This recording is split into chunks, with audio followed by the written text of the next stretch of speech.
Cilat janë synimet e Partisë Fjalë të Ardhme? Po, synimet e Partisë Fjalë janë që Kosova të jetë një shtet ku sundon drejtësia, në kuptim plot fjalës, çdo fushë, në shëndetësi, në ekonomi, në drejtësi, në arsim, sundon drejtësia, ku krimi organizuar dhe korrupsioni nuk kanë vendin tonë. Kjo është udhëtimi i parë, sundimi i drejtësisë, ndërsa qëllimi i dytë është zhvillimi ekonomik i vendit, rimkëmbja ekonomike e vendit dhe afrimi i kuadrove që janë të gatshëm të punojnë për popull dhe jo për interesa personale. Po them fatkeqësisht, përvoja 6 vjeçare çdo qytetari i Kosovës na ka treguar se pa kush, mos thon askush, se mund të jetë ndokush i mirë, por pa kush ka menduar për popull, shumica kanë menduar për veti.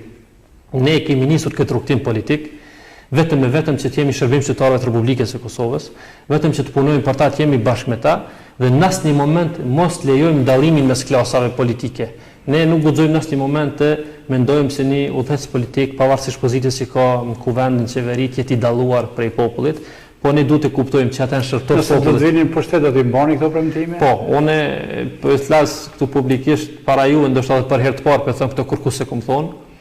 Nëse do të jemi pjesë e ndonjë koalicioni qeverisë së tarmen, asnjë ministër i Partisë Fjala nuk ka me shfrytzuar veturë zyrtare. Ka me shku me veturë personale në qeveri. Ministër, po, se deputet i kanë veturat personale.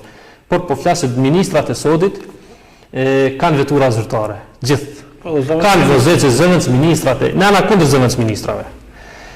Nuk pajtohemi me pas zëvendës ministra në qeveri. Do thot asnjë ministër i Partisë Fjala nuk ka me shku në qeveri me veturë zyrtare. Atë vetur ka me shit dhe paret ka me deponu në arkën e shtetit. Ato pare kanë me shku në shërbim popullit.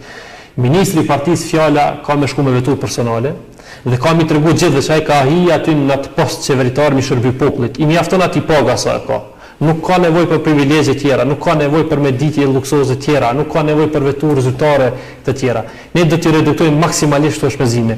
Nuk dia deni fatkeqësisht sot edhe në posti presidentit, pavarësisht kush ka qenë tarmen, të kaluarën, kryetari i gjykatës kushtetuese, kryeministrave, kryeparlamentarët kanë paga të përjetshme pas përfundimit të mandatit. Ne nuk pajtohemi me këtë politikë. Pse një njeri të ketë pagë të përjetshme? Ai mund të ketë një beneficiant pas mandatit që në konform profesionalizmit të tij të punësohet për hir asaj që ka kontribuar për shtet, nëse ka qenë president apo kryeprokuror, mu punësu diku për shkak të kontributit, por jo me marr pagë të përjetshme.